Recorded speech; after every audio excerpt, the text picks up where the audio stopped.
Nothing.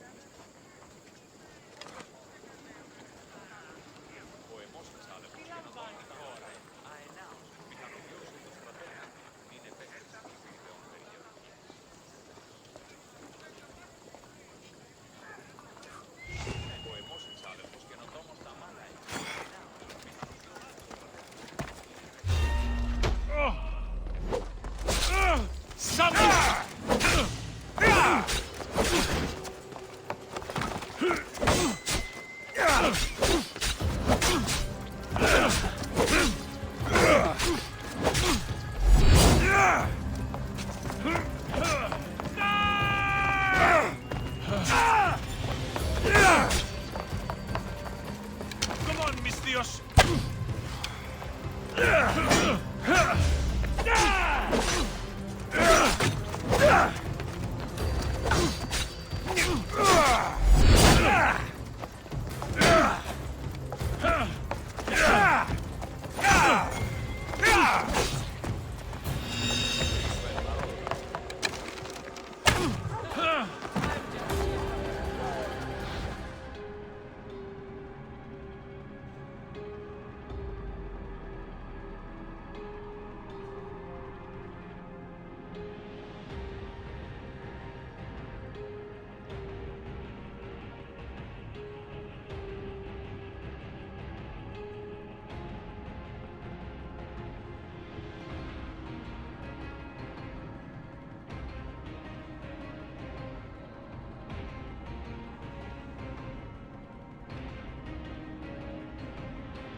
We'll be watching you, Miss Dios. At least give them a welcome first. Fine. Perikles welcomes you to his...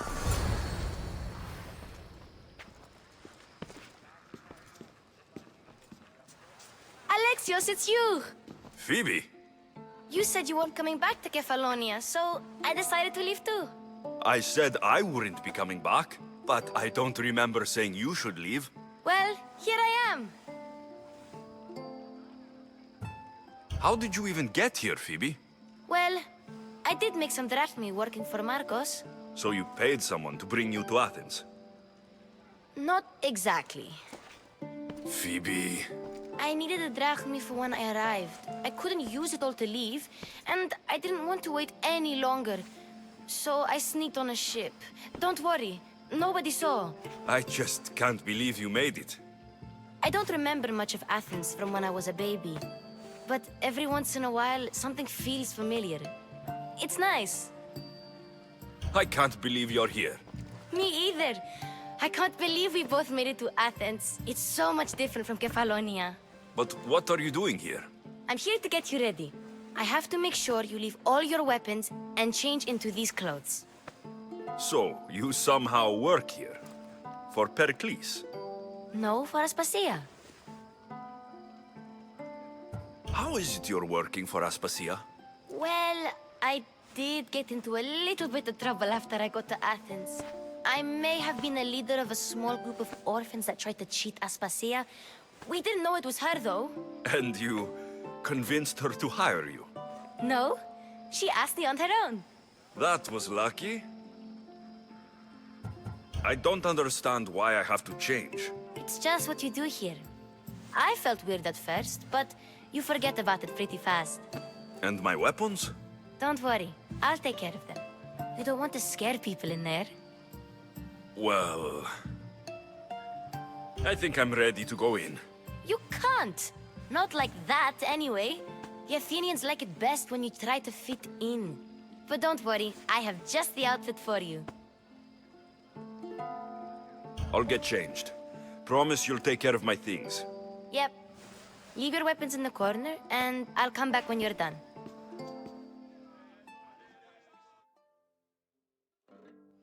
I feel uncomfortable in this. Now you look like everyone else. You say that like it's a good thing. It is. If you want them to take you seriously, this is the easiest way. Trust me. Is that everything? You're all ready to go in. Don't worry. You've done scarier things than this. I'm struggling to think of any right now. Are you sure I can't keep just one weapon with me? No weapons. Now hurry and go in. Oh, and don't leave without saying bye.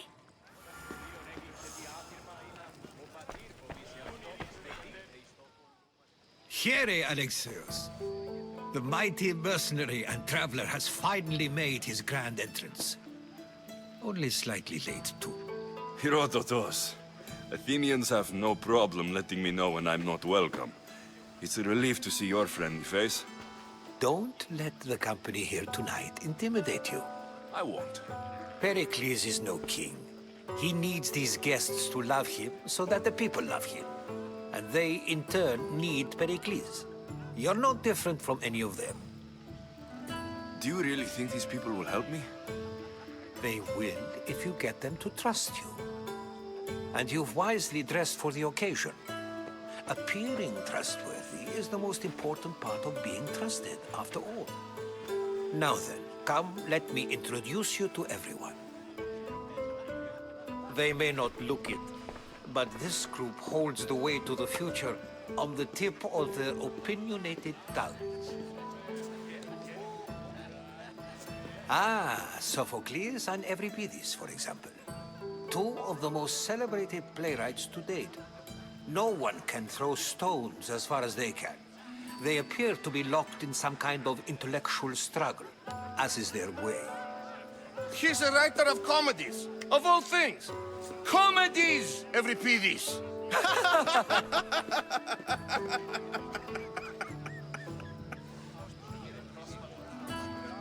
I've heard of Sophocles.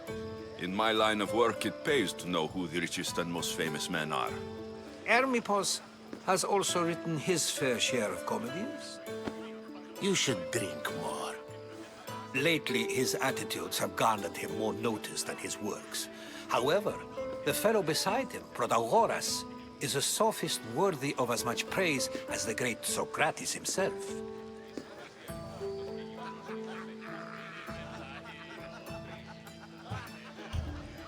I'm not sure great is the term I would use.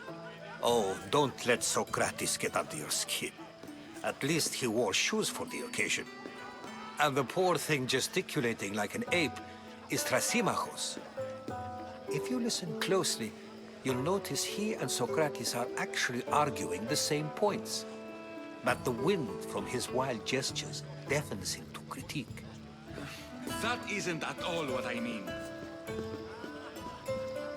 Where is Perikles? Oh, he never attends his own parties. Which reminds me, there's something I need to get his help with. Vile Socrates, always appearing where I least expect him. Warrior, protect me from his amorous gaze. Oh, Alcibiades, this is not a time for jealousy. but for love.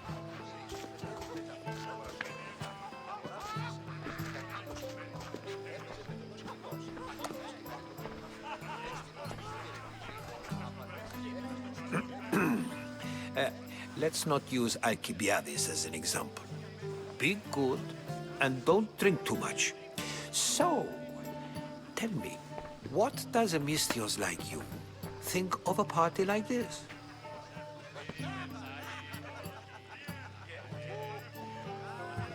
This is going to be a long night.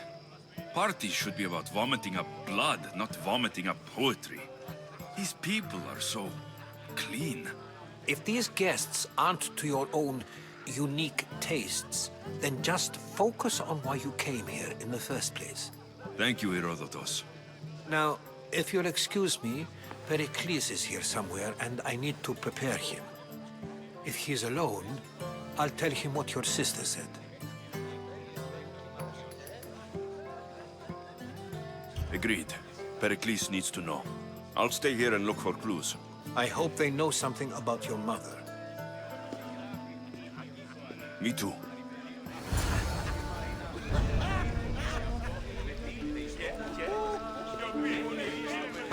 And so it isn't the rich and powerful, but the gods. Of course, I only use the terms war, or god, or civility in the context of what can be observed. So I can observe soldiers fighting, but does that bring me any closer to understanding war? I haven't seen you around before, citizen. Perhaps you'd like to spare me conversing with this man of nonsense? Sure, we can talk. What about? Before Protagoras changed the subject, we were talking about the next great leader of Athens, Cleon.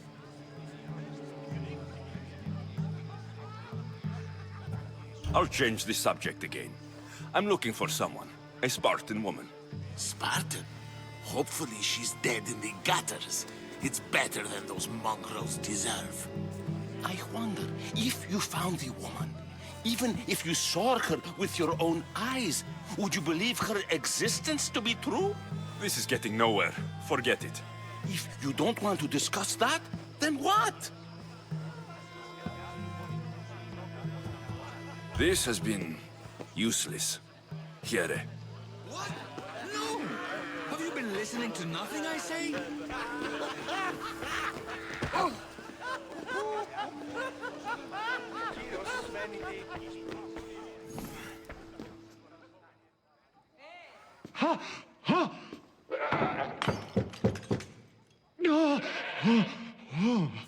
Someone's being hurt.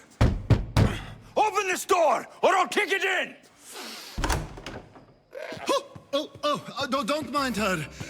She likes to watch. Look at you. Such authority. Such aggression.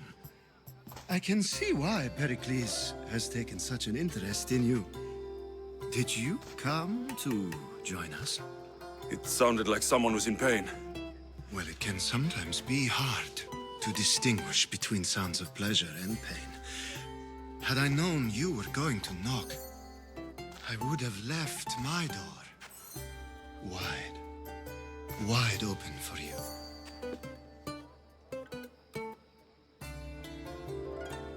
I only came to this symposium to find someone. Sounds like we can help each other then, doesn't it? You fetch us a bit of oil, I help you find who you're looking for. Maybe they're in here. She's not in there. I think I'll check all the same.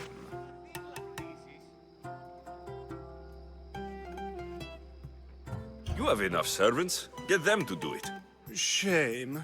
If you change your mind, I promise to pour the oil on you and lick it off.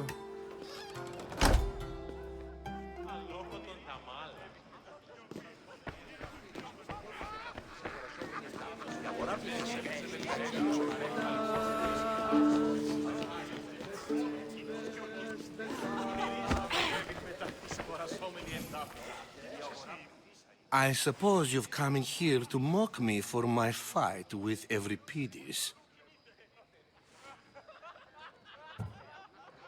Spare me.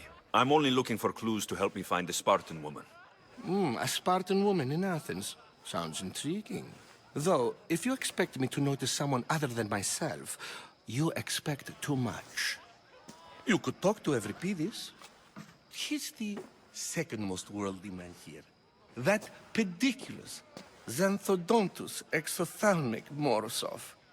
But he doesn't talk without a drink. I have no idea what that meant. No, you don't.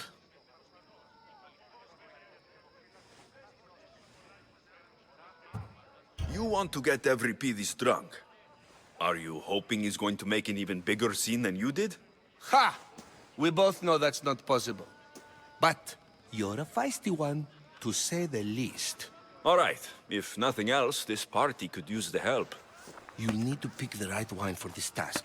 The kitchen should have what you need. Let me know when Euripides is done in, and I'll slip away unseen. I'll get the wine. Wonderful. Now, if you want some friendly advice, Aristophanes cannot stand sweet wine. I've seen what it can do to him. Absolutely, horrifyingly delightful. It wouldn't be a party without someone losing their stomach. I'll let you know if your plan worked.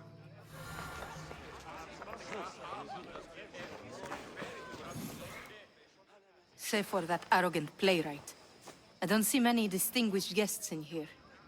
Can I help you with something?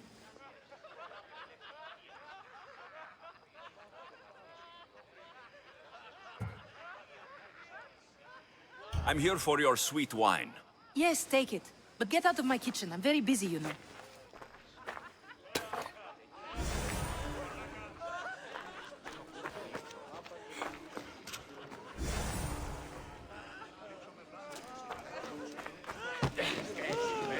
Yes, you come and talk to this infuriating airblood. A new face in Perikles' abode! Ha! That in itself is a remarkable thing. You must have seen me doing my impression of Cleon. I call it the Orange Ape. Tell me, what does it think?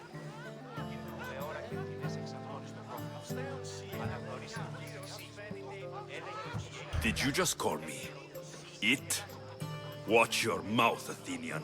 It speaks, and so feisty too. Sometimes I wonder if I'm doomed to be the only young and beautiful thing here. So, what do they call you? Alexios. I wouldn't peg you as an Alexios. But never mind. I'm Aristophanes, and this man is Euripides. Oh, go on. Introduce